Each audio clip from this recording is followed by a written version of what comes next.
السلام علیکم ورحمۃ اللہ وبرکاتہ۔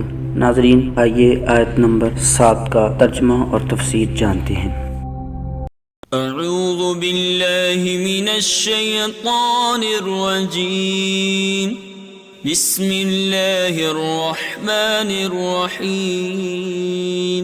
ختم اللہ علی قلوبہم وعلی سمعہم وعلى أبصارهم غشاوة وَلَهُمْ عَذَابٌ عَظِيمٌ۔ ترجمہ کنز ایمان۔ اللہ نے ان کے دلوں پر اور کانوں پر مہر کر دی اور ان کی آنکھوں پر گھٹا ٹوپ ہے اور ان کے لیے بڑا عذاب ہے۔ ترجمہ کنز عرفان۔ اللہ نے ان کے دلوں پر اور ان کے کانوں پر مہر لگا دی ہے اور ان کی آنکھوں پر پردہ پڑا ہوا ہے اور ان کے لیے بہت بڑا عذاب ہے۔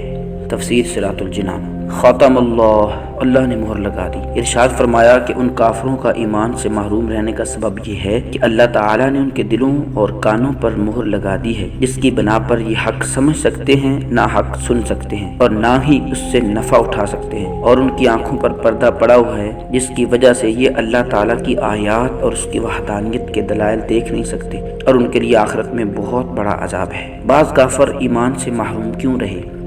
یہاں یہ بات یاد رکھیں کہ جو کافر ایمان سے محروم رہے ان پر ہدایت کی راہیں شروع سے بند نہ تھیں، ورنہ تو وہ اس بات کا بہانہ بنا سکتے تھے، بلکہ اصل بات یہ ہے کہ ان کے کفر و عناد، سرکشی و بے دینی، حق کی مخالفت اور انبیاء کرام علیہم السلام سے عداوت کے انجام کے طور پر ان کے دلوں اور کانوں پر مہر لگی اور آنکھوں پر پردے پڑ گئے۔ یہ ایسے ہی ہے جیسے کوئی شخص طبیب کی مخالفت کرے اور زہر قاتل کھا لے اور اس کے لیے دوا فائدہ مند نہ رہے اور طبیب کہہ دے کہ اب یہ تندرست نہیں ہو سکتا، تو حقیقت میں اس حال تک پہنچانے میں اس آدمی کی اپنی کرتوتوں کا ہاتھ ہے، نہ کہ طبیب کے کہنے کا، لہٰذا وہ خود ہی ملامت کا مستحق ہے، طبیب پر اعتراض نہیں کر سکتا۔